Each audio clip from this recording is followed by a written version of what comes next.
We got countdown. And go. All right. I think Now, we can now finally we're start finally ready. Sweet. Ready to go.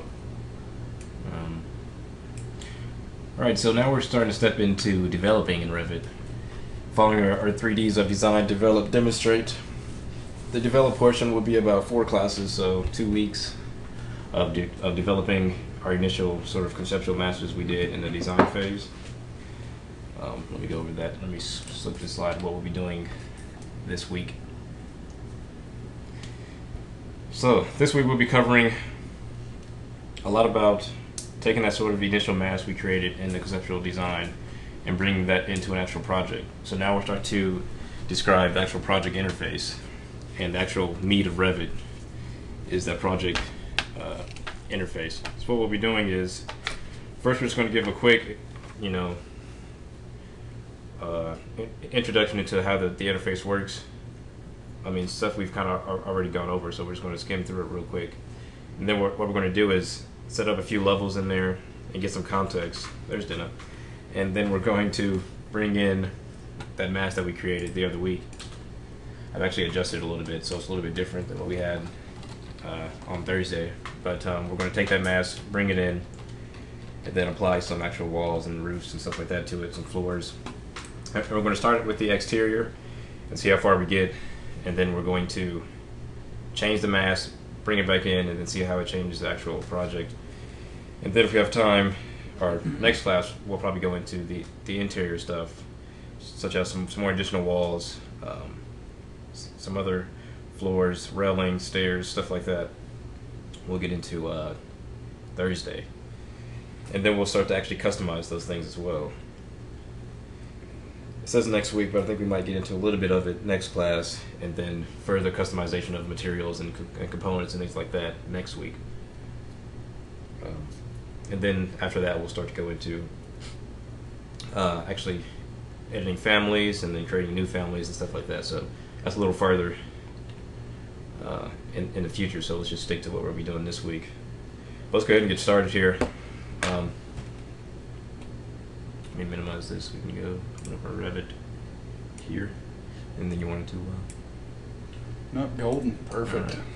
Interior. All right, so here is. I don't know if anybody still has their masks that we created last time, but here is that mask in that conceptual masking interface. Let me go to home just to bring it back to basic.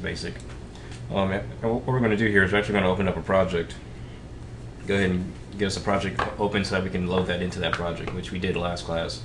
So I'm just going to run through that again real quick. But so to open a new project, it's as simple as clicking the R button, going to new, and then project. Go ahead and open that up. Basic template should be fine. Hit OK.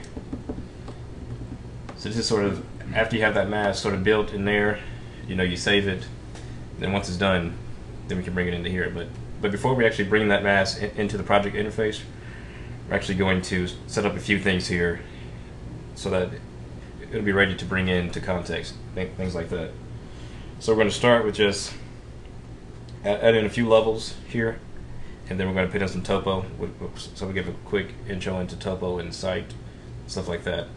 And then we'll add some context, and then we'll actually bring that mask into the project, and then actually start to turn it into a more developed building. Yeah, so we're basically going over like the first, 2 steps you would do in a design project, which is your site, your context, and then starting to put a building in, so that you can show how a mass develops in the context of the site. And then we're only going to focus on that today. So basically anything exterior is what we focus on, and then we'll get into more detailed stuff as the weeks progress. Yeah, so we're just going to start with some basic levels, just to show you guys how to add more levels to sort of view template to your left here. In the project browser, you'll see just level 1 and level 2. So let's say you need to add more levels, because maybe you have like a high rise or just a large building. I mean, you may have 3 levels, 4 levels, 100. I mean, who knows? So let me go ahead and show you how to add some more levels to it, because the mass I'm going to bring in, I already know, is about 200 feet by 200 feet. It's actually rather large, but it should work for an example though, so that should be fine. But in order to add some more levels here, we're going to go to an elevation actually. So I'm going to just click my north elevation right under the project browser. The template comes with a couple of default views. You have, you know, your level 1 and level 2 ceiling plan, and then the same for floor plans. And then you have a site plan, and then you have north, south, east, west elevation. So we're going to use one of these to actually create a new level. So just double click that north, and you'll see your levels here inside your project browser or inside your modeling screen.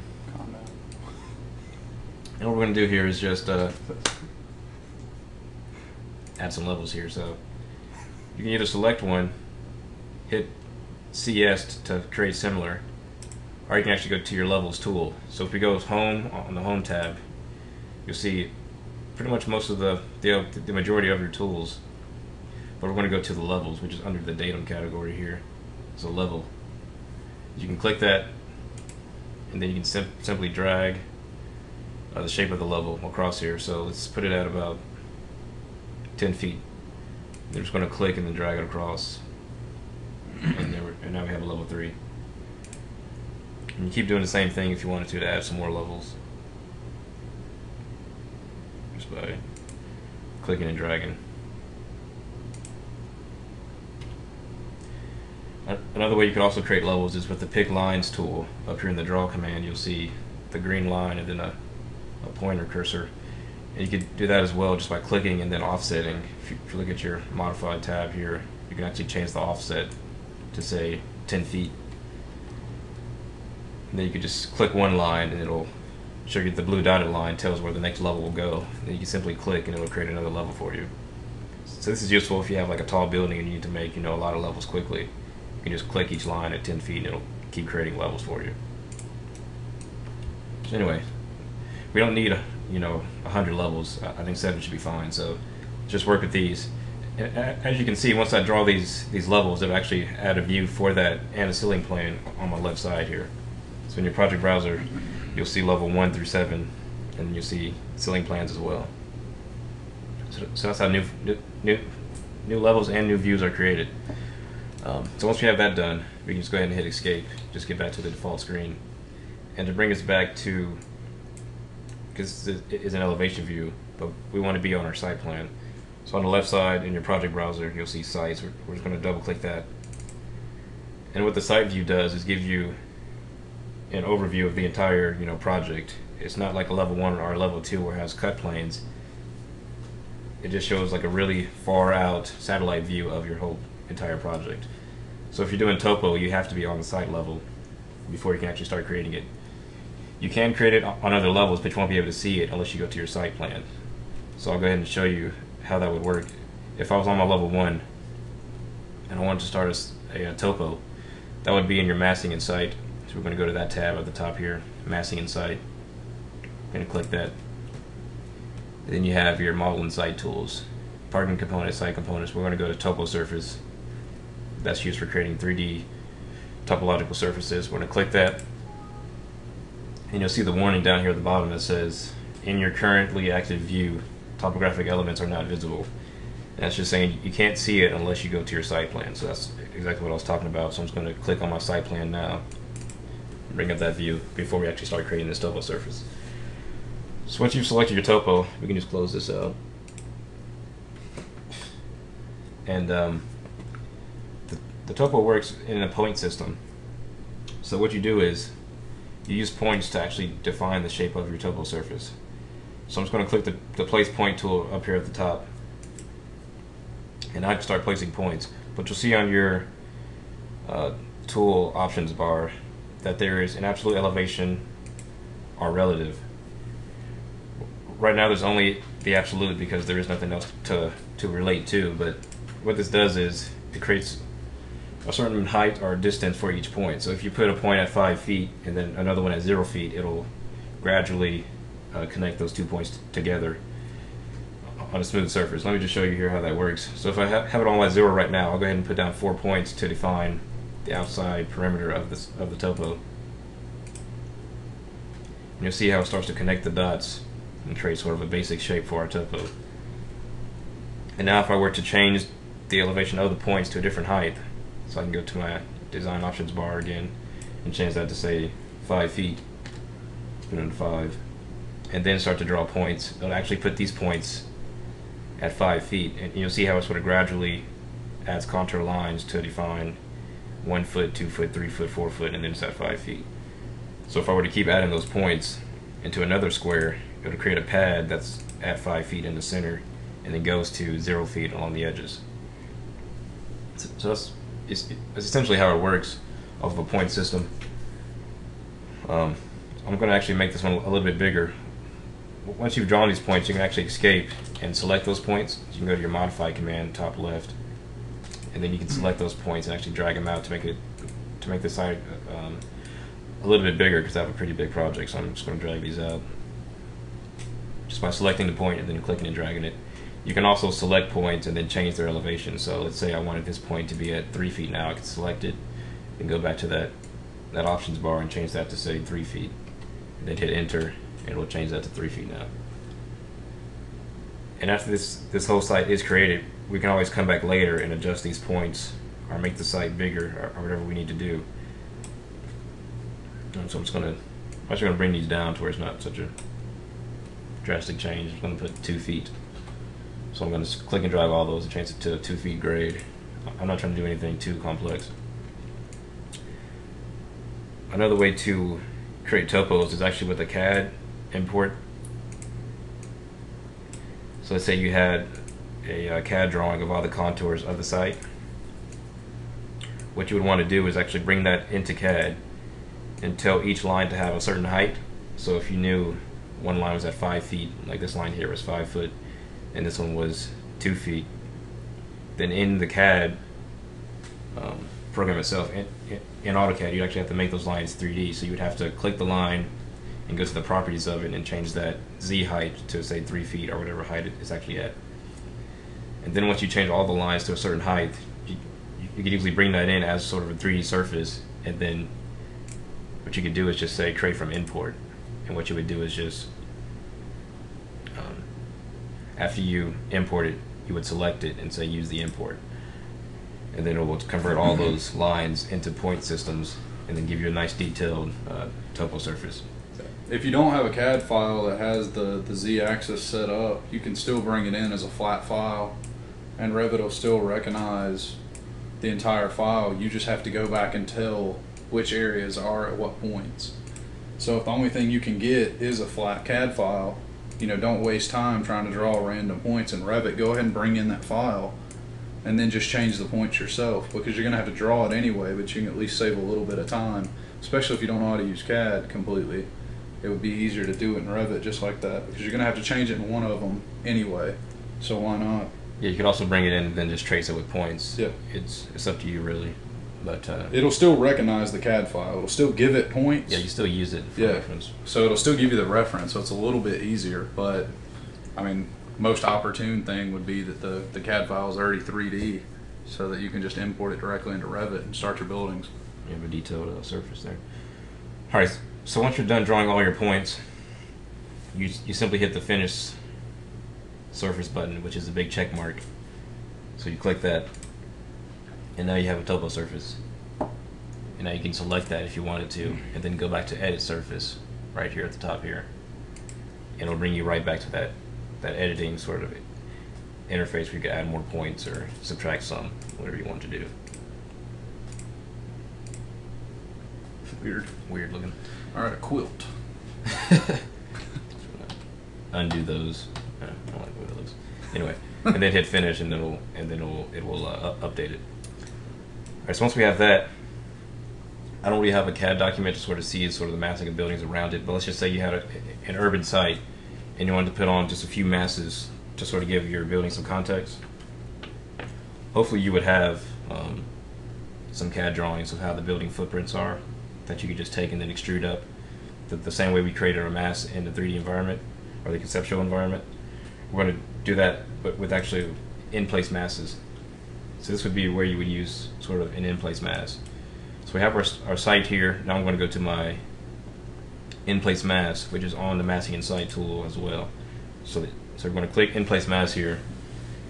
And that's going to bring us to,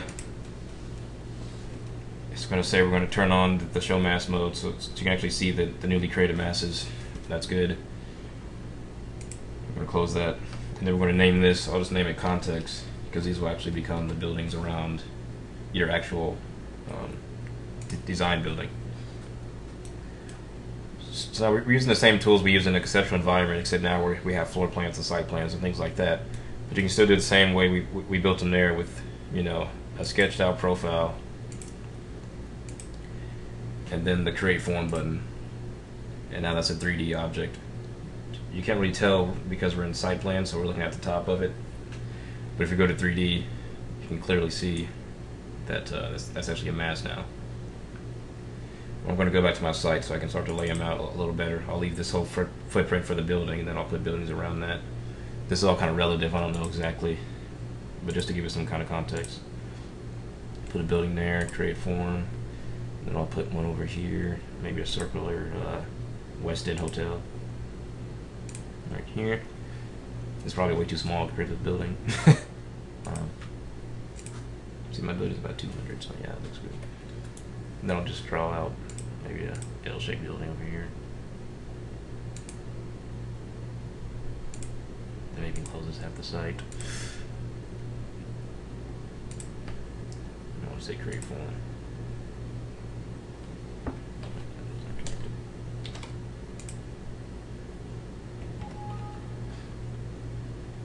Draw some more profiles here, and then we'll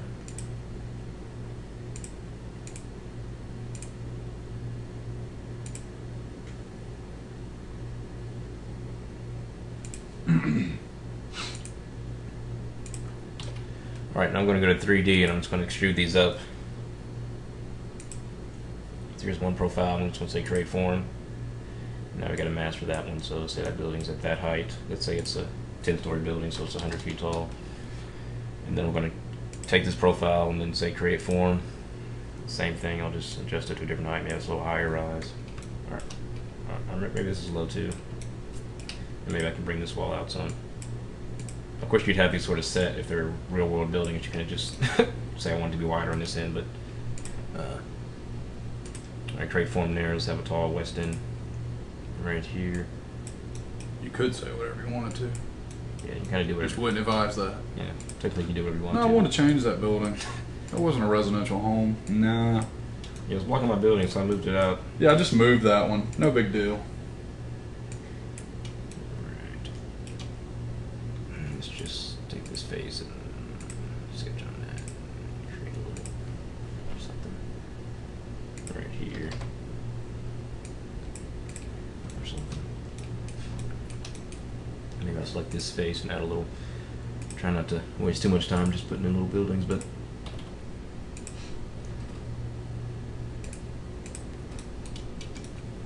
so you have sort of a context here of buildings. I'm actually going to go back to my site real quick, double click site, and then I'm going to edit that site. But of course, before I can do that, I need to finish the mass. As you see up here, I can't select the site, and that's because I'm still creating masses. And that's one thing we mentioned before, you can't do anything else until you finish that mass. So let's go ahead and finish the mass. Now those are all sort of one big family, and I can always, you know, push and pull here. And now I can actually select that site. So I'm going to select the site, edit surface, and then I'm going to just drag out these points so we can get them all, cover all the buildings real quick. Are there any questions so far about anything?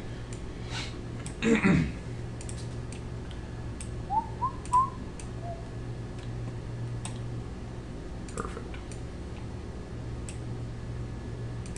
Fairly straightforward stuff. Yeah. So let's actually make these. Let's make a little drop off here in front. So I'm going to take these 2 points and put them at, say, negative 10 feet. Hit enter. And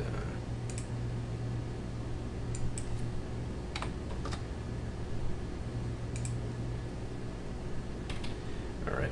And then I'm just going to say finish surface. Now if I go back to 3D, little house on the top here, you start to see how that's sort of shaping out.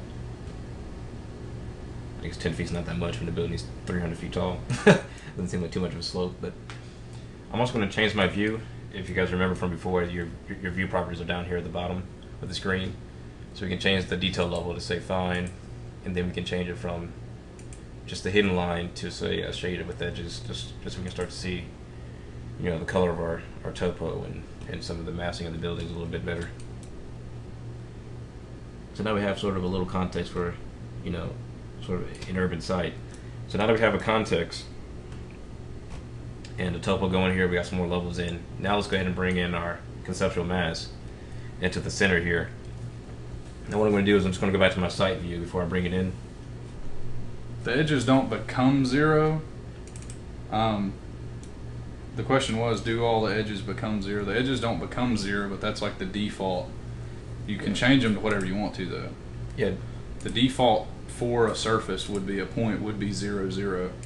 That's what it comes in as, but you can just change it to anything you want. So he has some -10s, some 2 foots, and some 0s, all placed within it.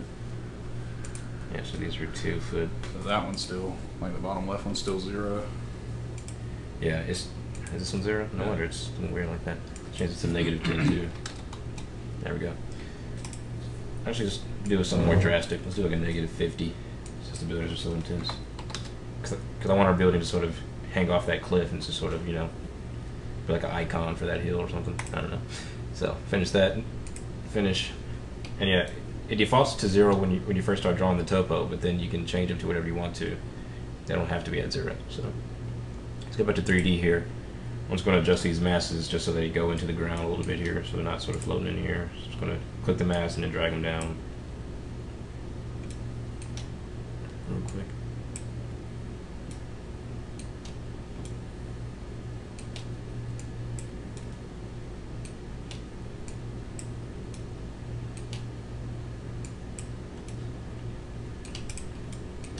Alright, so we have our site, we have some levels set up here, we have our masked buildings for context. Now let's just go ahead and bring in our conceptual mass. So I'm going to go to site view before I bring it in. And I'm going to go to my other screen which has my conceptual mass still open. I'm going to hit Control Tab, which will cycle through my open views. And one of these should be, yeah, my conceptual mass. Another way to do that would be just to minimize the screens with this button here, top right, near the view cube, and then it'll bring them all into just separate windows, and you can see with the label at the top what project it is. Like this is Family 1, so that's our conceptual mass, and if I go here it'll show Project 2, so it shows you which things are which. I'm actually going to close some of these windows. One thing to keep in mind is all these views are sort of active, so whenever you open a view here on your project browser, it will bring it up here and keep it saved, even if you can't see it. So sometimes it's good just to, let's say you had the screen maximized, it's good to go to your view tab and then go to close hidden windows on the right here. It'll close all the hidden windows and just keep the one active one open. Just to speed up time sometimes. If you have like a huge project and a bunch of windows open, it'll slow things down a little bit. But so you can always just go to close hidden windows. Alright, so I'm going to go back to my conceptual mass. So it still keeps that one open because that's a completely different project. But it closes all the other ones that were all a part of that same project. So I'm going to maximize this one. Now here's the building I have. I just moused up real quick. I couldn't really remember what we did last time, so I just made something rather large. I tried to create somewhat of a Libeskind building, kind of like his Ontario museum, I believe, in Canada or Toronto. It has little things coming outside of the building, so I don't know. So anyway, so we have our mass, and what I'm going to do is I'm just going to bring it into the project. So that's as simple as just going up to the top of the screen here and saying load into project. And because we only have one project open, it automatically brings it into that same project. It just asks me to save here. Well, actually, I might go ahead and save that this time. So let me save this to my desktop. Mass, study, and hit save, just in case. And now I'm going to bring it in, and you'll see the little, look at the center of the screen, you'll see the little circle with the slash right through it. And the reason it won't let me place it, so if I try to click, it'll say, can I find appropriate host? That's because at the top of the screen here, where you see it says placement, it's trying to place it on the face. So it would allow me to place it on, say, the face of one of these masses. but I want to put it on top of another building. I want it to sort of sit in the middle of the site. So what I'm going to do here is go to place on work plane. And when I do that, it'll allow me to just place it on the site plan. At 0, 0 is where it's going to place it. So I'll just click in the center here. But before I click, I'm actually going to hit the space bar a few times, and then I'll actually rotate my building, 90 degrees. I might start to see which way I might want to position it. I want those spiky ends to sort of position over this cliff at the bottom of the screen here. So maybe it hangs over like that, or maybe it's even rotated a little bit to the left a little bit. So I can, on my design, or my, tools options bar right here, you'll see rotate after placement.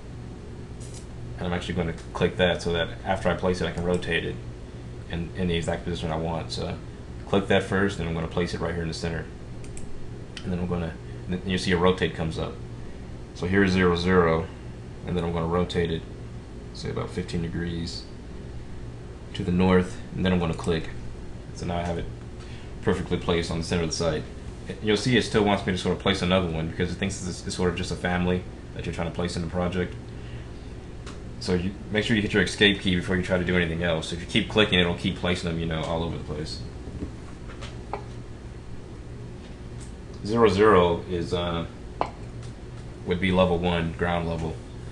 0, 0, just nothing.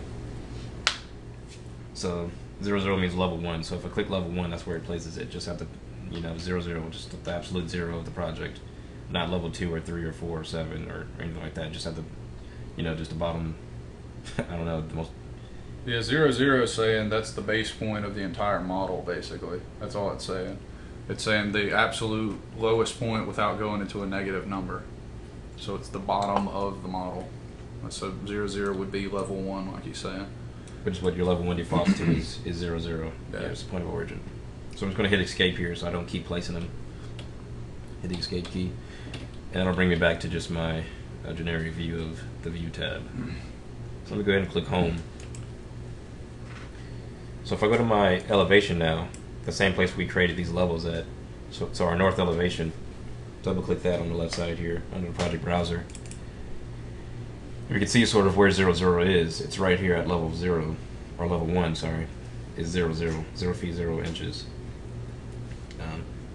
which is where the site actually begins, and then it goes down from there, negative 50 feet. And then it goes up, I believe, 2 feet in some areas, or something like that. So what we can do here too is we can actually change the name of these levels. So if we go to our north view and you're here, you can just click on the name, double click, click again, and you'll see now you can actually change that to say ground level. And I can just click off of it and it'll rename it. It'll ask me, do I want to rename the corresponding views? And yes, I do. So it'll change the one to say level 1 to ground level now. If you look in your project browser, now your floor plans are, instead of level 1, it says ground level. Yeah, that's actually really important to change it with the corresponding views too, because anything associated with that level in the properties boxes, if you tell it not to rename the corresponding views, it won't change them inside the properties box either. It'll become basically unassociated, and it won't know what it's trying to find, so you'll end up having a problem later on in the project. So it's kind of nice just to go ahead and say yes. I haven't really ever figured out a time where you would say no. Yeah. Especially with architecture. Typically you want to rename it. I don't see why you want it. Yeah. I can't for the life of me figure out if you change it a there, good reason you why want it to be least. changed. But so I'm going to change a few of these to where you can actually kind of understand where ground level is, and then the first level, and then so on and so forth.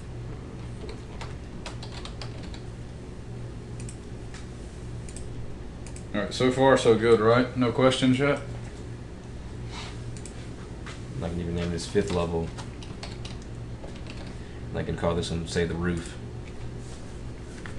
Yes, rename corresponding.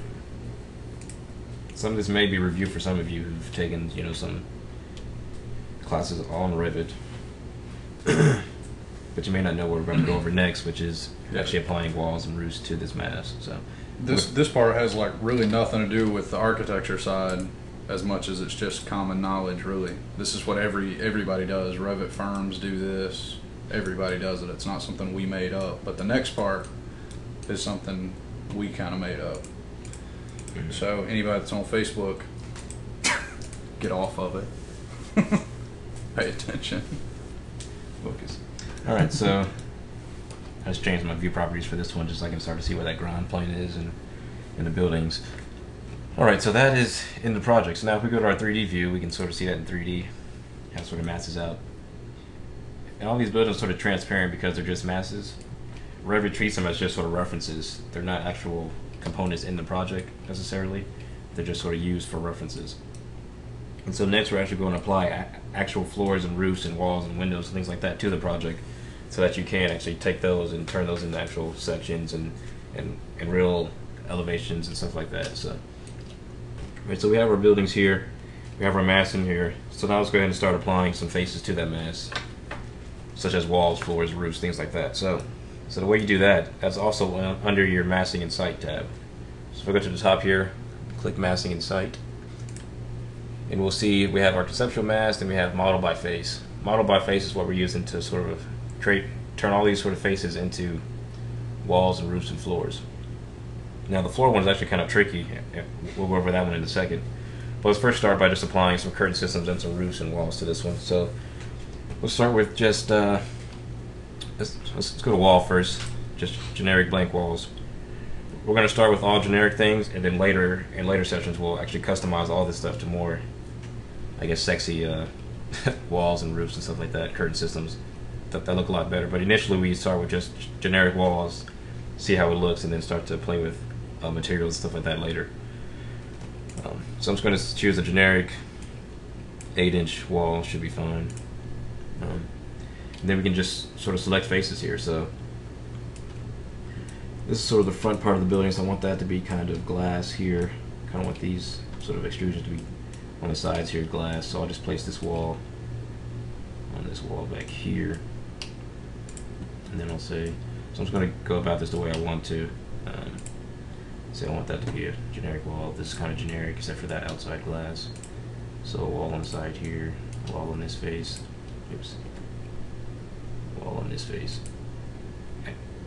All I'm doing is just clicking a face. As you see here, it says wall by face, pick faces. So that's what it defaults to. It's just selecting actual faces and turning those into walls. Right, so let's just, what else do I want to do here? It's going to make you a generic wall as well. And let's put a wall right here too. Or should that be glass? Glass all the way. Let's put glass here, glass there, glass there. Oh yeah, glass. This might just be a glass box stuck to the side there. Let's make that side. Yep. Alright, sounds good. Alright, that looks good. Let's put generic right here as well. And now let's go to our roof. So once we're done here, we're going to hit the escape key to get back to the masking and site tab. And now we're going to go to roof. So I'm going to click roof, and then I can just select these top faces here. Roof works a little bit differently than the wall command, because you have to sort of select multiple elements and then say create the roof, versus just selecting it and then turning it into a roof. So it's sort of a two-step process. And once you create that roof, they'll all be sort of grouped together in one group of roofs. So when you have to edit one, you have to edit all of them. It's not just one wall independent of all the others. They all sort of depend on each other. So I'll select multiple faces, and then I can say create roof. And then if I change that roof, it'll change all of these to a different type or anything like that I do. With the roof, it'll change all of them as well. I'm actually going to go to, 12-inch seems fine. All right, so wait a second. There's one person that said I'm confused. All right, so what are you confused about? What's the problem? It's kind of hard to tell what he's clicking on. That Yeah. might be what you're confused about. Okay. But it's really that straightforward. Like whichever one highlights in blue is what he was clicking. But you can barely. A generic wall is gray. I did probably go way too fast. Yeah, it is going way too fast. But basically, you can barely tell. That's the big thing. Is when you use a generic wall, it's gray and the mass is gray too. So it's kind of hard to see where he's placing the wall. So he kind of went fast just to get to something else. Yeah, let me go back to walls real quick just to show you very slowly how to apply wall to a face. I mean, it's really simple. Once you have your mass here, it's as simple as just going to your model by face tab at the top here and selecting wall. and that defaults to, under your draw command, to pick by faces. So all I'm going to do now is highlight a face. Say this face here, you'll see it highlighted in purple. And once I click that, it changes into an actual wall. So now that's an actual wall. If I zoom in some here, has some thickness to it. It's actual generic 8-inch wall. Yeah, as soon as you click wall on the toolbar and then click that face, it immediately becomes whichever wall you told it to be. And so right now he's just using generic walls, because you don't ever want to start off by saying, hey, this is a brick wall, when it may change. It's easier to use a generic wall and then let it become something else later. Yeah, it's literally that easy. It just looked way too fast. Yeah, I just did it really fast because it was that easy, so I just went through it too quickly. But essentially you just highlight that wall, click it, and it turns into an actual wall. You can kind of see the difference in color between the actual walls and the light transparent nature of the mask itself. So I'm just going to continue putting walls on here to these other faces, and it's just as simple as picking that face, clicking, and it creates that wall for you. So purple, selected face.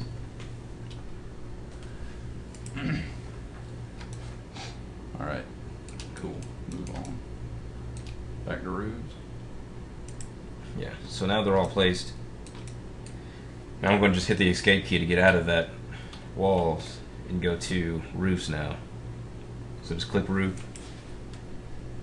No, I don't want to save. And the same way I did the walls, I can do the roofs. So I just click the top of this mask. Actually, I want that to be glass, so let's not click that for a roof. But this one here, you see it highlighted in purple. Now I'm going to just click there, and you see it turns actually like a nice teal blue or a light transparent blue. And what I was explaining before was that roofs are a little bit different than walls in that you have to select multiple ones and then say create roof. Or it doesn't have to be multiple, but you have to select a roof first and then say create roof. You can't just select it and it turns straight into a roof like walls do, if that makes any sense. Walls you just click and it creates it. Roofs are a little bit different in that you have to click and then say create roof. It does that so that you can sort of categorize groups of roofs instead of just having one separate one. So if I change one, it'll change all of them.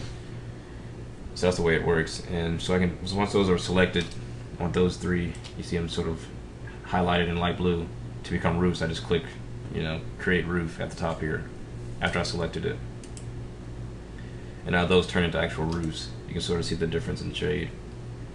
Because these are all generic, it's kind of hard to tell, but they are more opaque now. Alright, so those are all placed. Now I can hit escape again to get back to my masking and site tab. And now, curtain systems. Another way to do curtain systems is actually with a wall. Let me go ahead and show you that right now. If I choose wall by face, then go down and change this wall type to say a curtain system. I scroll down here and say exterior glazing or storefront, anything. And then I try to place that on the face. Many times you will see a error dialog box which says wall type storefront is incompatible with picked face. Only basic wall types are accepted. So it's pretty self-explanatory, but what it's saying is that because this sort of face is curved in sort of two different angles and two different what's the word I'm looking for? It's like Z, X, and Y, not just a flat surface. You can't use a generic curtain wall system. You have to use an actual curtain system versus a curtain wall. If that makes any sense. So let me cancel this one. And the way you would do this face in glass is you would use the curtain system, which is a whole different tool separate from the walls. So you go to curtain system and then place that one on this face. And curtain systems work the same way as roofs do, in that you can select more than one at a time and group certain ones together. So these can be all one group of curtain systems, this whole face, or this whole sort of datum extrusion through the center of this can all be one type of glass curtain system. So I'll say 5 by 10. At the left here you'll see 5 by 10. So these three that are highlighted in blue will be grouped together and 5 by 10 type, and I'll just say create system the same way I did create roof. And you'll notice the curtain system will take a little bit longer because it has to calculate, all those different little small curtain panels. And then I can hit escape. Now we can go and say curtain system for these other faces separately, because I may want these to be a different type. And if I group them all together, then it will change all the types at the same time, when I might want this one to be You know, let's say if there was more than one. Let me just create a new one real quick here. Let's just say this one is 20 by 10. We'll go over how to actually change these and create your own custom current systems later. But let's say I had another type. Crap, I changed the original one. I'm gonna stop you. Let me undo that. And make sure you duplicate first, which I know we said like a million times. And that's why, because if I change that one to 20 by 10, it will change all of them. So I don't want that. So I'm going to change this back to what it was, 5 by 10. And then I'm going to create a new one. Sorry, edit type. I'm going to duplicate it. Call this one 10 by 20. And then change it to 20 by 10. And like I said, we'll explain how to do this all later. Let's just have this for now, and they'll say okay. And now I have a new type, and I'm going to make these on the outside here 20 by 10s instead of 5 by 10. So I'll select these 3 faces, 3 larger ones. And so they're selected, I'll just say create system at the top here. And that would give me a different type of current system for those faces, as you can see. So now we have all our walls in place. If I hit the escape key, we can go ahead and get out of all that. We have our walls in place. And I can actually go here and turn off the show mask button at the top left here. You'll see show mask. I can unclick that. You're not really going to see anything because he's already created walls out of everything, but... And the mask actually goes away. Yeah, the mask isn't there anymore. But now all it is that geometry that we created. If he had walls missing and he unclicked the show mask button, you would see stuff look like it disappeared. But because he had already gotten all the walls, nothing really disappeared. You can kind of see it, I guess, a little bit, but not enough to actually notice that it's gone. Alright, so I have all those in place. Now I'm actually going to show you how, let's say you wanted to make changes to this. So you had this mask first, you looked at it and you said you actually want this to be a little bit higher, or you want this wall to step back some because it's shooting out into some other person's property or something like that. Or you want this to actually be a bigger surface than what it is. What you can do now is actually select that mask. I'm just going to tab here. Using our tab key, I'm just going to hover over a wall, hit the tab key a few times until I select the entire mask. And you see at the bottom left, it says I'm selecting the mask study, which is the actual mask itself. And then if I click now, it'll select the entire mask. I can go up to the top of the screen here and say Edit Family. And what's that going to do is bring me back into my conceptual masking environment and show that original mask that we had from before. So now I can come here and I can start to adjust some of these faces. Let's say we wanted this to be a tall tower now versus a short stubby building. Maybe now this becomes a tower. Maybe this comes out some more and this line here goes in a little bit.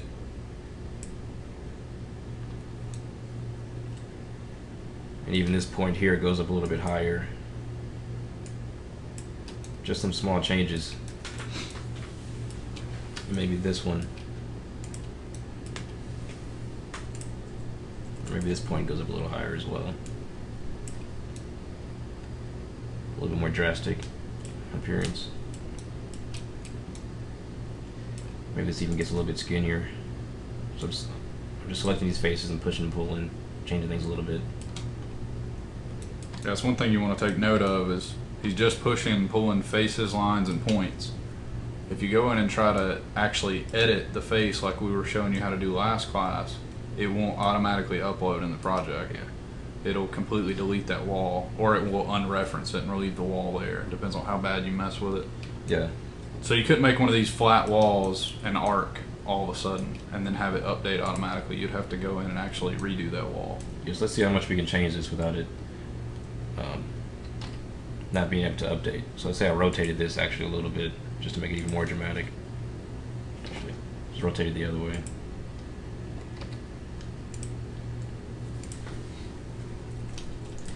And then let's say I actually divided the surface of this face. Let's add an edge here. And so effectively I took one face and turned it into two. So Revit may not be able to know what to do with that new face now. Or all these. Or the roof either. This used to be one face, now it's three, so I won't know what to do with that. But all these other faces should still work. So let's bring this in and see what happens. So I don't have to save it, but I'm going to. Just going to go to the top here and hit the save button. The little floppy drive, which no one uses anymore. It's kind of funny. Anyway, and then I'm going to say load into project again. And it should bring it into the same project because it's the only one we have open. It's going to ask me to override the existing version or override the existing version with its parameter values. And because we don't really have any parameter values, it shouldn't matter which one you select, but I typically go ahead and select the second one just to make sure it replaces everything. Now you see the mass has changed and nothing else really lines up anymore. If you can see that. And this wall is actually breaking out into that piece and the whole mass is twisted that way now. So now what I'm going to do here is select these walls. And the cool thing about Revit is I can select that wall, and at the top here you'll see update to face. If I click that, what it'll do is resize that wall to fit that face. What I can also do is select them all at one time. So if I select this wall on this side, using my tab key, so I can get to that wall, select that one, and hit the shortcut SA, or right click and say select all instances, visible in view. It'll select all the generic walls, as you can see with the dotted blue outlines, and then I can say all at the same time, update to face.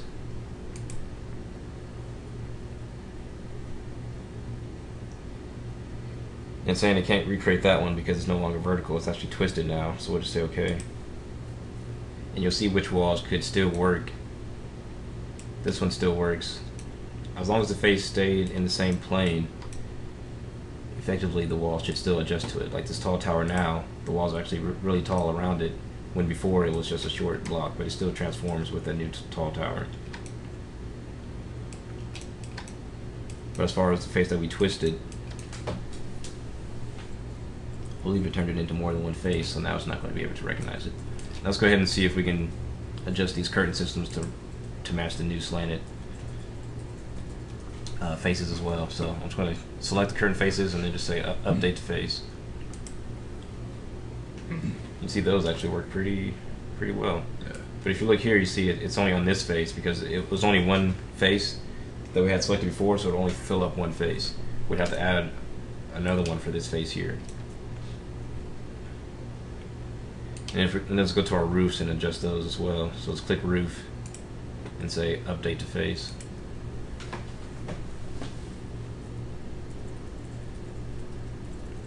And that's just telling us that because it went from 1 to 3, that it doesn't really know what to do with that shape anymore. So it's just not going to be able to remake it. So there are some quirks and things that you can't readjust. Let's go ahead and try the center one here as well. Let's see what happens there. Update to face, same process.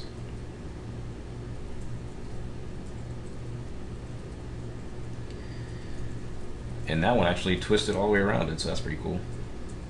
So it readjusted to that crazy form we just made, but that's because they all stayed in the same plane, they just twisted it. But they're still all just one face, so it knows what to do with it. So the only one that didn't update was that one? Let's click this wall and say update to face, see if that one will update too. Yeah. It's weird that that one wouldn't, and the rest of them did. Yeah, I believe it's because this might have turned into two faces when it twisted too much. Or could have. Or something like that, I don't know. But we can just easily delete that one and then remake that wall just by going back to our... So all the ones that weren't able to update, we can simply just add a new wall to them. It doesn't take much time either. Same way we did it before. Cancel. Go back to wall. Make sure you don't have your storefront selected or it won't work. And go back to my generic 8-inch. And then place it on this face over here. And then do the same for the other missing faces. Such as this one back here. I forgot to just do that one in general. I'll just place one on there. And then I'll add another curtain system for this face, and then add a roof here. So, are there any questions while I'm just putting on the rest of these faces? I'm going to go through the same routine, masking in sight. Then we're going to go to curtain system for this face here, and just select that. And it's only one face, so we just select it, and then go to create system. And then for the roof here, we got to go back to our masking in sight, and choose roof, and then place that on these faces. Oops. Let me undo that. Let me select the roof here, and then select that one. Sweet, no questions. Just makes way too much sense. I mean, yeah, it's pretty straightforward to apply these faces. I mean, once you have that mask, it's just a matter of clicking, pretty much clicking faces, and you should have what you're looking for.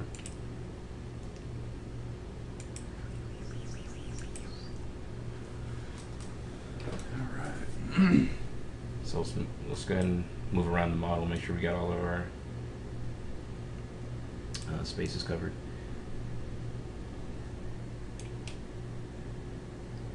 Another thing to note is you can see how these masks are actually penetrating into this space. Let's say you actually wanted that to be cut out, and the walls actually don't continue all the way through.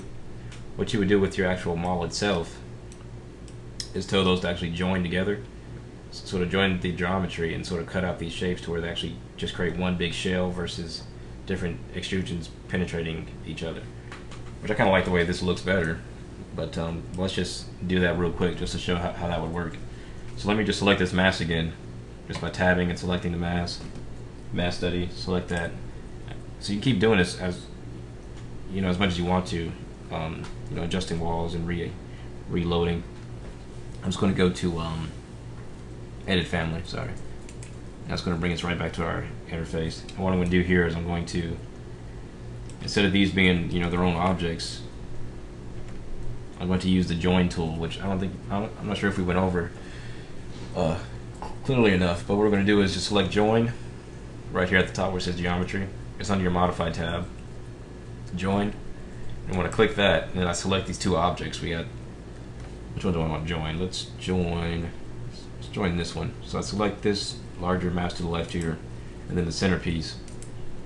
And if you look at it, you see how the purple line is changed to where they actually go around each other. And so once that's done, I'm just going to do that one, and let's not do the tower. Let's just do this piece, and then let's say load into project. And then yes, overwrite the existing version. And then of course we have to remake a few of these faces. So this face, well, all these kind of need to be updated. So I'm just going to click those and say update to face.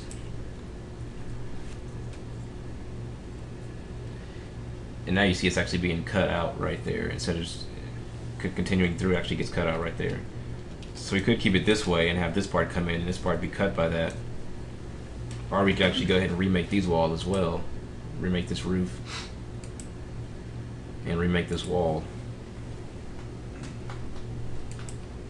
And then you'll see it be actually cut out like that. And we can also select this wall that's on the interior here and say remake as well. It should sort of move all the way out the space. So now you have just one big open space. There's actually two walls here. Let me select this one too. Let me know if I'm going too fast. Select that wall. I'm going to say update to face as well. And now it's kind of hard to see, but if you look inside here, you see it's all cleared out. Versus two whole masses. Now it's sort of two separate pieces. Where is the update space command? Okay, pdate space. That's what it says. Where is the update space command? It's not really update space. It's update face. And once you select one of these faces, it pops up at the top of the screen. So that's how I select something. If I don't select anything, it won't come up. If I select one of these walls, and then look at the top of the screen, I can update to face, which this one is already right. But if I had changed something, I could re-update it by selecting it. Whether it's a wall or a roof or a curtain system, I can select that wall and then say update to face, it'll remake it to match the changed mask. Sometimes you may want to change the mask just to adjust one wall. Like say I wanted this to come inside, but I didn't want this to be cut out. I would join them, cut this part, but leave the rest the way it was. I mean, if that makes any sense. Let's say I didn't want this to be all open. I just wanted this part to be cut off, and then this part to continue through. I could have not remade these walls and kept these walls the same way they were as a solid sort of rectangle here, and then kept this as a solid rectangle, versus cutting that out as well as this piece as well, so they meet in the center here. So, but anyway, so there's the basics of applying faces and roofs and walls. But now let's go into floors real quick before we'll probably wrap this up. Let me just show you how the wall command works. Now walls, sorry, not walls, floors. I'll show you how the floors command works. I showed you walls, now I'm going to show you floors. Floors, in order to do floors, you have to first select your 3D mask. You can't just, let me go back to my masking site tab at the top here. Click masking site. You can't just go to floor, because it doesn't, like, there's nothing to click. It's like click something, you're like, wait, I don't know what I'm supposed to click. I can't. You don't want to go there. What you want to do is first select that mask. This is the one that's not sort of self-explanatory. This one you kind of have to know how the process of doing it. So what you want to do first is actually select that mask using my tab key. I want to keep cycling until I get to my mask study, which I guess that's what I called it. I just had it. Sometimes there's just way too many things. Alright, there it is. And I'm going to click and select that mask. Now I have the actual mask selected. And what I'm going to do here, at the top here, you'll see mask floors. Now what that does, it doesn't actually create floors. It just masks floors, masked floors, references to apply floors to later. So we're going to click that right there. It's going to ask you what levels to use. One reason we created levels from the start was so that later we could select those floors to actually create masked floors from. If we had these, if we didn't have those new levels we created, then we wouldn't be able to select, you know, first, second, third, fourth, fifth. We'd only have first or second. So we created those floors so that now we can go ahead and say, yeah, second level, third level, fourth, fifth. We probably don't need ground, but we probably need first then. And then roof, that's not necessary. But if you wanted to, you could do that one too. I'm just going to say okay. So the floors I selected will now turn into reference floors. And if you look here, you can sort of see, kind of hard to see, but there's purple floors inside there at the designated levels. So if I change those levels or change the mask, those floors will change as well. So let's say we have those floors now. Now let's say I went and edited this mask again. So let me just select the mask, go back to edit family. Now we're back in our conceptual mask interface. Now let's say I don't know what I want to do. I like it the way it is. No. Let's say I wanted to just pull this face out some, or push it in some. And I wanted to pull this face out some.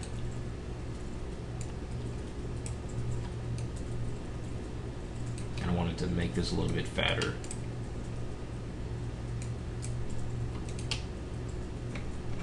Or even more intense. Maybe I want to make it flat like that. Now.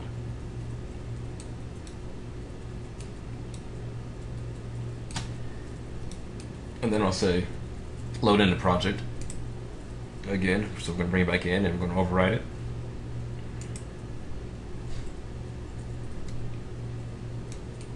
Of course, you would have to reset those faces as well to make them match, so we'll do that real quick.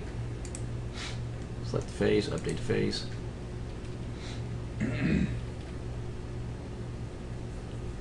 Select these, update the face.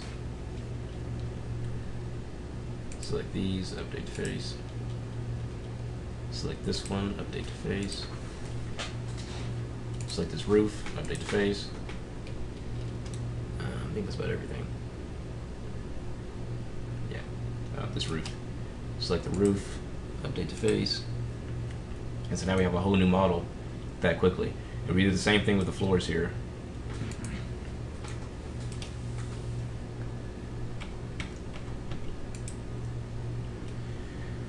So we'll select this mass, and then we'll say mass floors. Same levels. Hit OK. And all the floors match the new format. I don't think we have to do that. I think the floors actually do it by themselves, so you don't even have to update the floors.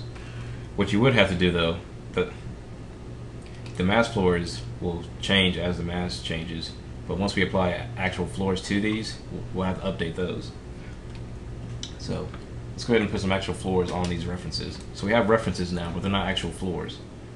So once you've selected your mass, said mass floors, pick the levels you want, now you can go to your mass floor tool under the masking site.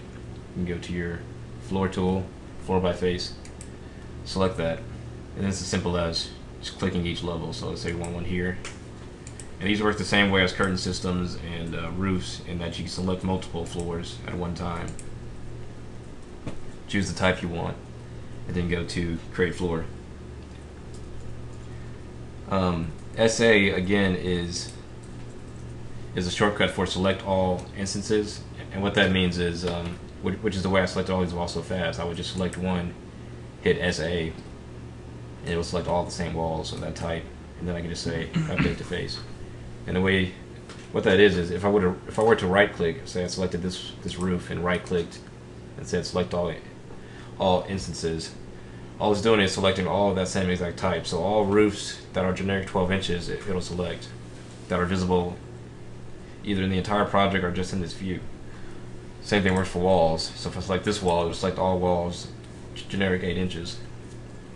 And then I can right click and say select all instances, or use the shortcut SA, and then it'll select all those same type of walls. Now if I wanted to select all of them but not this one, I could take this one and just simply rename it. Like I'd go here and say edit type and say duplicate, make a whole new type, 8-inch 2 or something like that. We'll go into this stuff later, but say OK. Now if I select one of these walls and say SA, it doesn't select this wall because that's a different type now. So just keep that in mind. Or if I select this one and say SA, there's only one wall of that type, so that's it right there before I select all of them. So that's a very useful command for selecting multiple things of the same type at one time. So that's what that is. I actually need to remake this roof because now that's moved down, so let's go ahead and update the roofs too. There we go. Yeah, so now we actually have actual floors in here. They're not just references, they're actual floors. Because if I select it, you'll see it at the left here, it says floor generic 12 inches. So now we can turn our mass off. Let's go to show mass, let's uncheck that. Sometimes it still shows because in the visibility graphics it'll still be on. So I'll just go over that real quick. Visibility graphics, if you go to your view command, and then to visibility graphics, it's a small little button here, but it's pretty important. The shortcut is VG. If we click that there, this is sort of our filter command for the entire project. So everything is categorized in this dialog box. And of course these visibility graphics are just for this one view. So if we turn things off in here or turn them transparent or anything like that, it just happens in this one view. So what I want to do is turn masses off. And if I scroll down to my categories, I can see masses right here. And I can actually turn, you see they're checked on, which means show masses. If I want to take those off, I have to uncheck it. And then I'll just hit OK. And now you see all masses are turned off. But now we can see that this is actual built objects, like fake. These are real walls, these are real curtain systems, real floors, things like that. And now if we go to our different floor plans, to the left here, say I want to go to first level, it'll show me how that floor plan sort of looks. There's our floor, there's our walls, and I can go to level 3 if I wanted to, and you got the new updated floor plans. So here's already, your basic floor plans to sort of start adding interior walls and doors and things like that too later on, as well as stairs and stuff like that, which we'll go into that next class, actually putting in some stairs here and adjusting these floors to say you don't want it to fill out the entire building, you just want it to be, you know, halfway, you know, maybe a double height space or something like that. You can do that as well. And so once you have these walls and everything set up, you can start to add, you know, windows, things like that to this exterior here. You know, all of your basic commands are under the home tab. You got windows, column, things like that, ceilings, floor. We'll go into those, you know, it's more in depth next class, but let's say I just wanted to add some window here on the side here. I just place a bunch on this wall, just make a nice little cool little.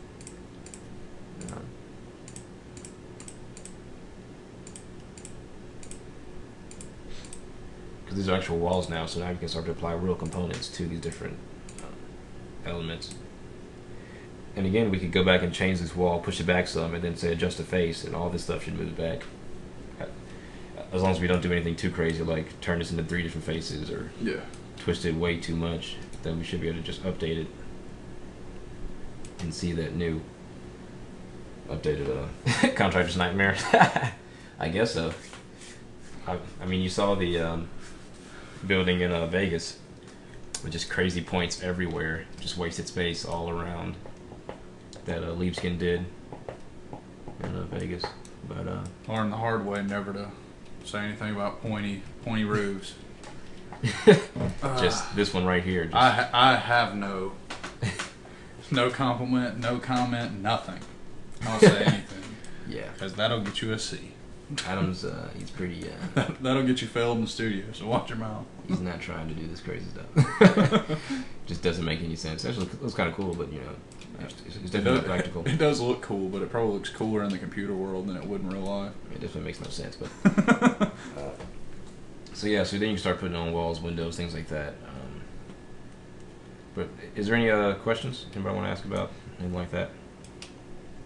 Yeah, we're kind of going to finish up today with like, you know, just plopping in a few windows and doors, and I would say some people and trees really quick, because entourage is still considered exterior, just to show you how that works, and then that way next class we can solely focus on interior things, and that's it. Mm-hmm. So I mean, yes, we're getting over an hour, so a good hour and a half almost by the time we finish. Let me go ahead and go real quick to our site plan to put in some trees and things like that. Before we do this, let's go ahead and turn our masses back on. Well, let me go to 3D first. No, I don't have time for that. And let's turn the masses back on.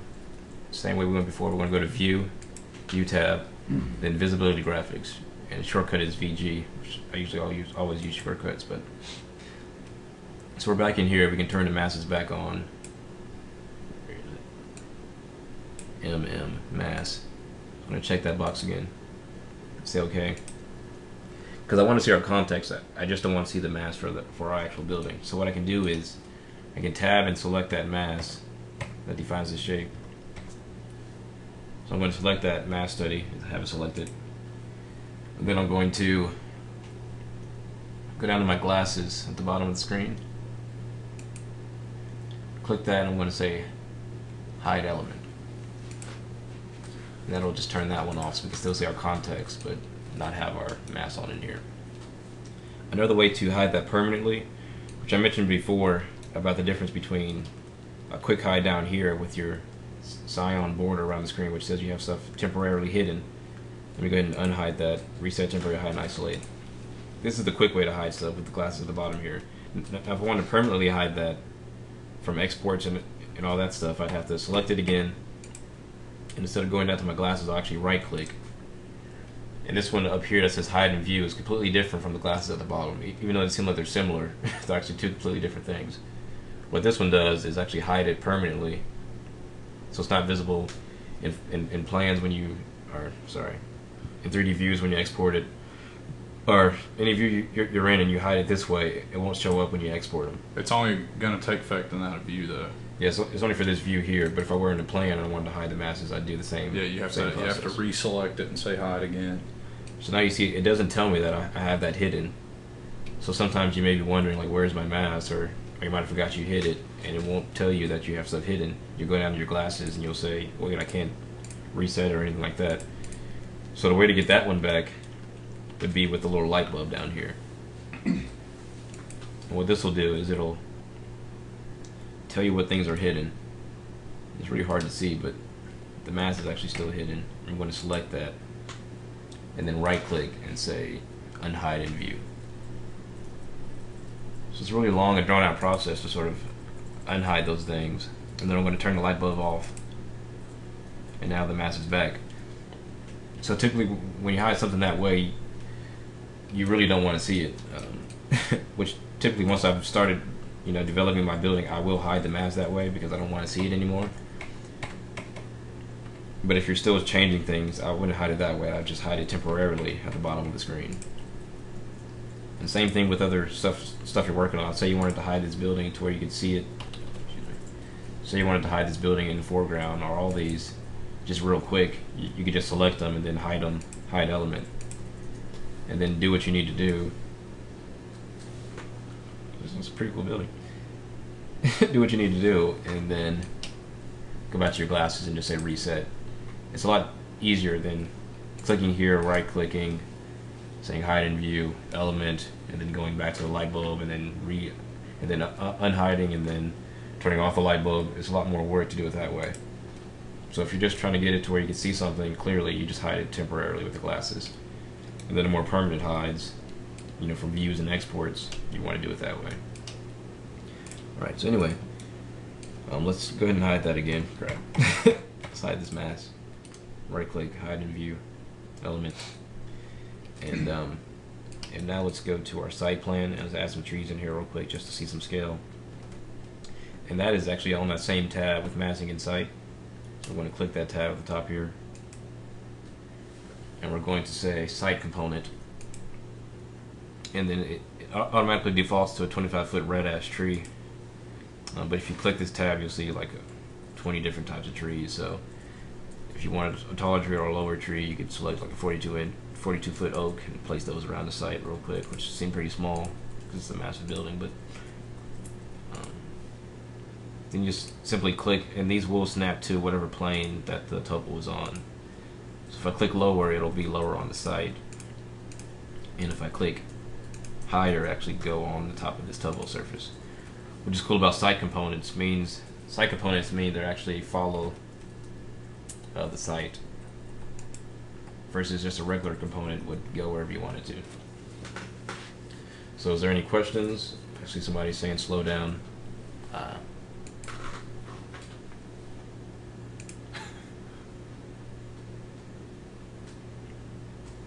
Alright, so where do we get the trees from? Show that one more time. Yeah, trees. The same way, it's under that same masking and site tab, the same place we created our topo surface. Right beside it, you'll see site components. It even has a picture of a tree. But so we click that, and it'll give us a bunch of trees to our left here. And we can change those to a bunch of different types here. And then we just select the type we want, and then just place them where we want to put it. We can zoom in some if we want to. We can put some right outside here or something. Maybe have some smaller trees in front. And just click, and it should go right on top of that topo surface that we created.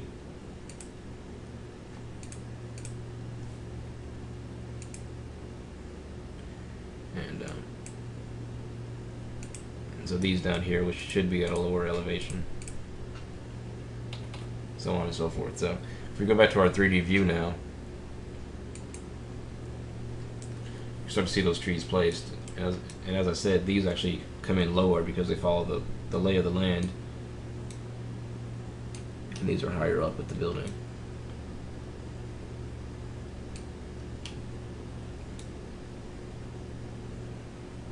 So there's how you can put in some trees to get a little bit of idea of how the scale is working in this building. It seems to be pretty intense, but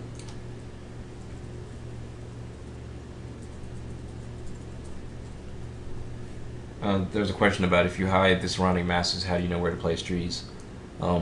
Yeah. You don't. You don't want to hide it. It's just that it's not showing in this view. So let's go ahead and turn that on. Let me go ahead and walk you through that. we should be able to go to our show mass button to the top here. In most views, you won't see masses by default. It doesn't show them. So I'll go to my site and I'll say show mass at the top left here. And it should pop them in there. So there they go. I just was placing them, but technically you should turn on your masses. And then you can start to see, you know, where those trees are being placed, because yeah, some of these are inside of the building and stuff.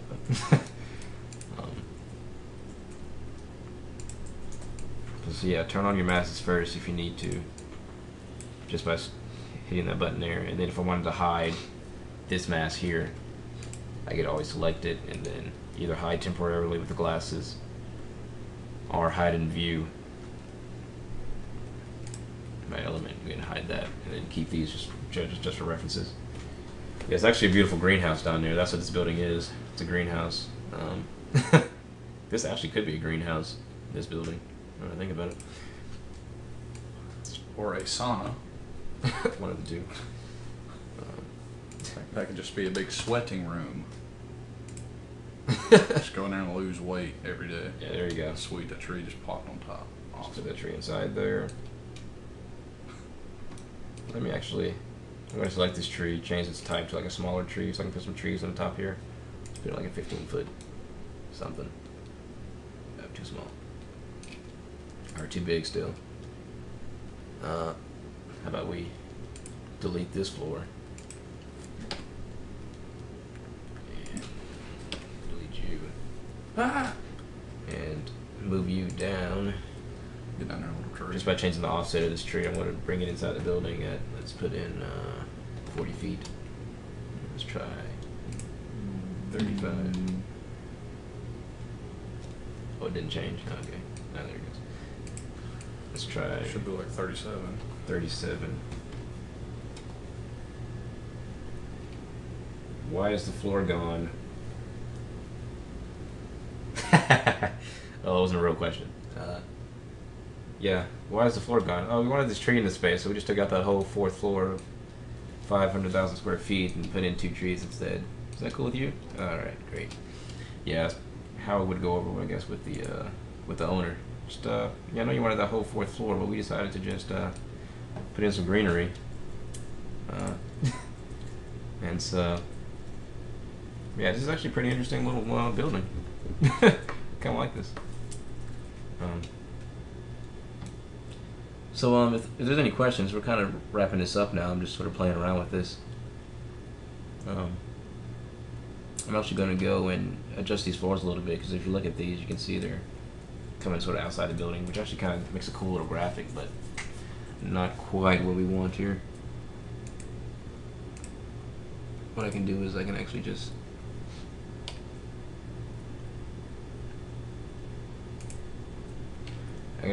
click that wall and then nudge it.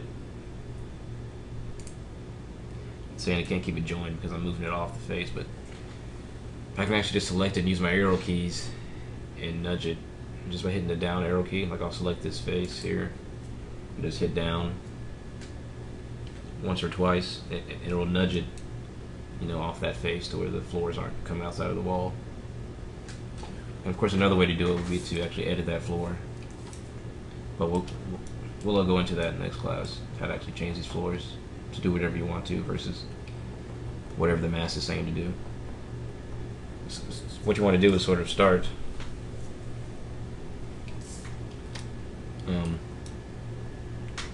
with your mass, have your initial floors, and then start to adjust things to make it look the way you want to.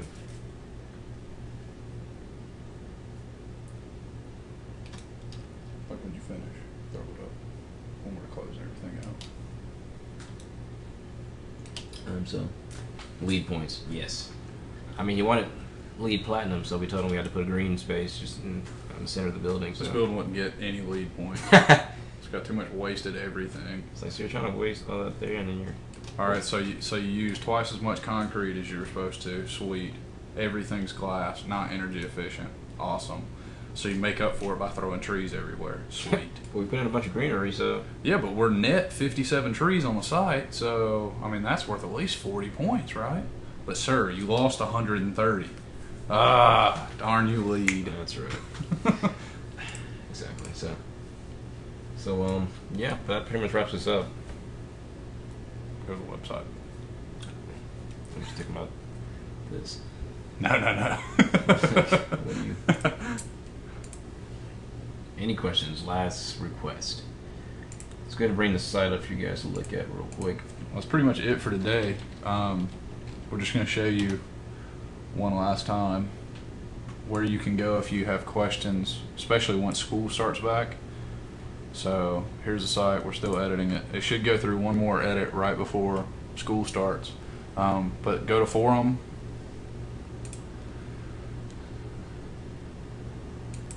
And yeah, the forum's working. It's great now, whatever. But if you go down the bottom, the webinar section, those questions are only for people that are doing these webinars. So if we have some random person in there asking questions, we're actually probably not going to answer their question.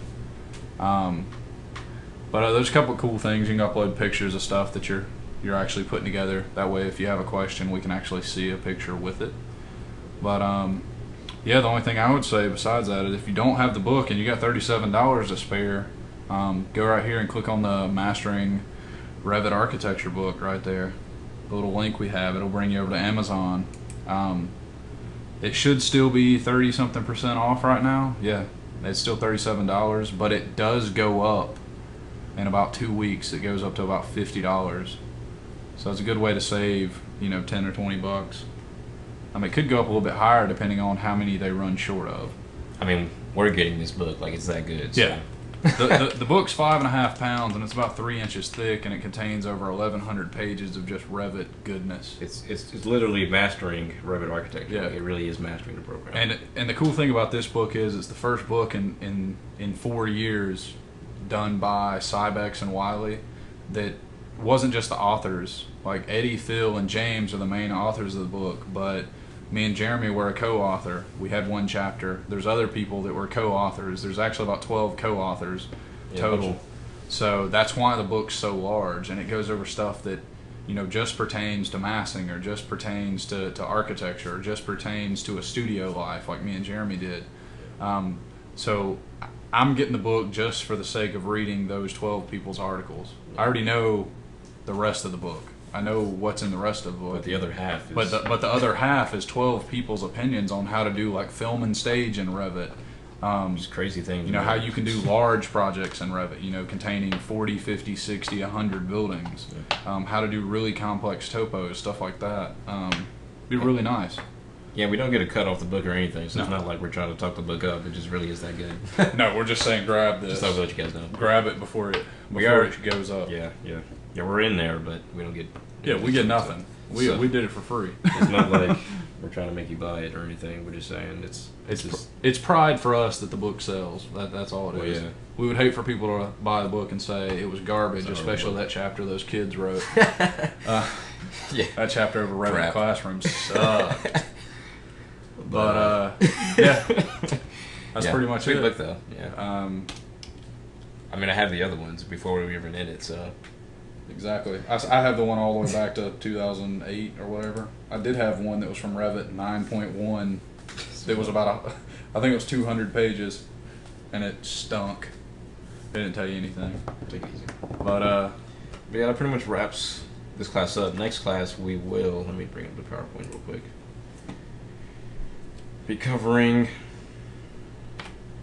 we're going to go into the interior of the building and start putting in some different walls, different wall types. So next class is going to be like a compilation of basically some of the more standard tools, which we're still talking about doors and walls and stuff like that, how to actually use them.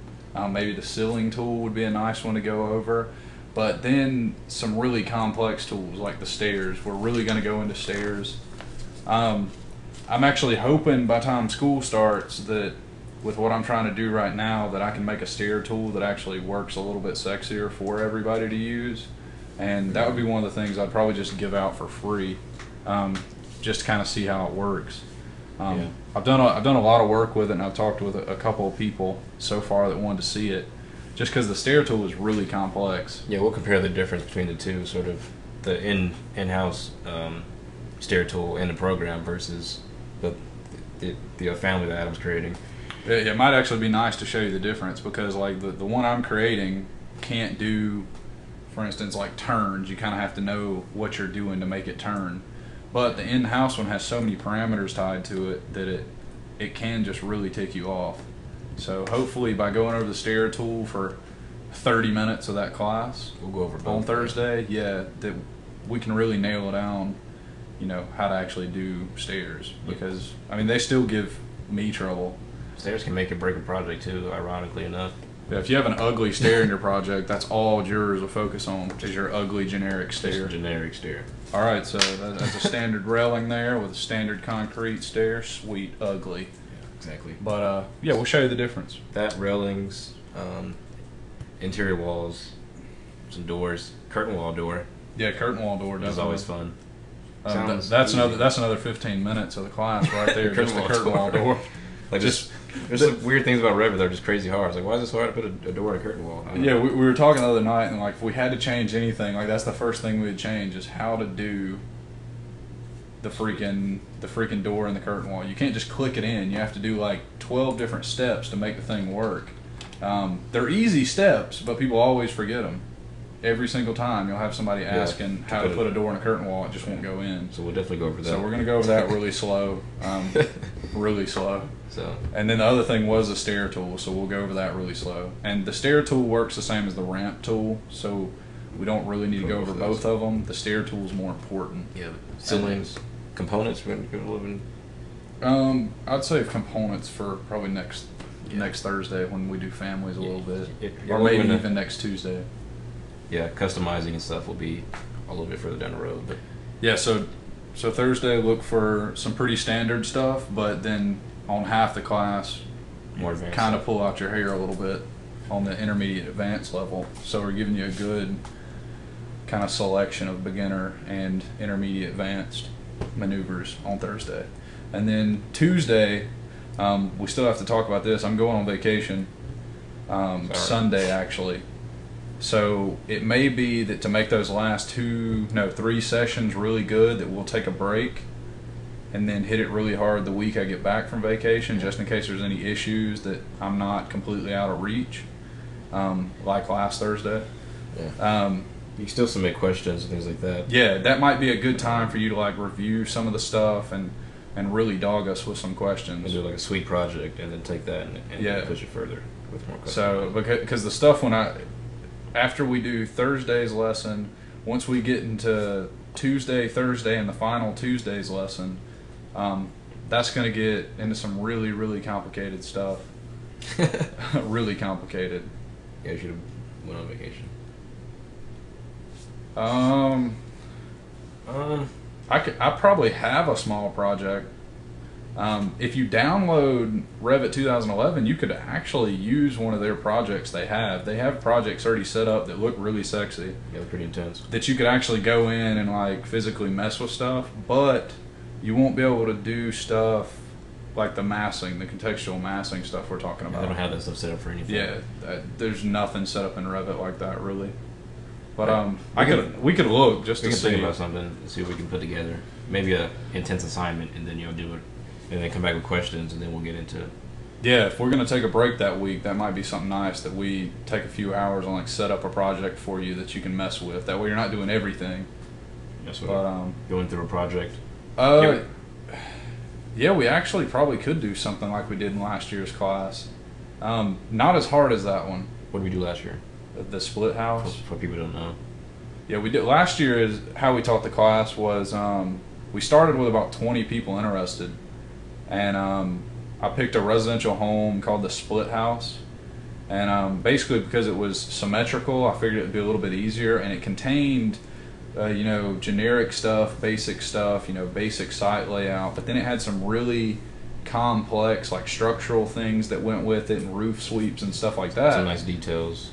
Yeah, and even though I think for most people it just frustrated them by the time we got to the end of that one, so maybe one that's a little bit easier than that. I mean, it was a cool project. Yeah, I've done the project. I can do the project, but it's hard to there's some stuff that just doesn't go with what we're trying to teach. So it's also hard to just say do this building. I mean, yeah, we might want to actually set up a file for you, and maybe set up a little PowerPoint saying try to do this, this, this, and this.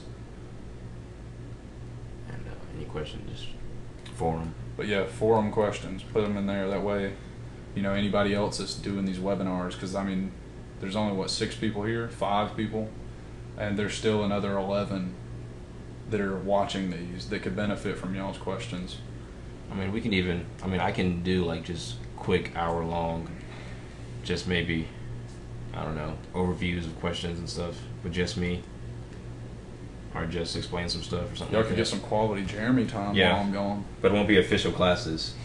Like, Yeah, it wouldn't count against y'all. They won't be recorded or anything like that, and it won't be counted as the classes, but they will be just something we can do as those who are dedicated to coming to class. But yeah, there's not a PowerPoint for today either.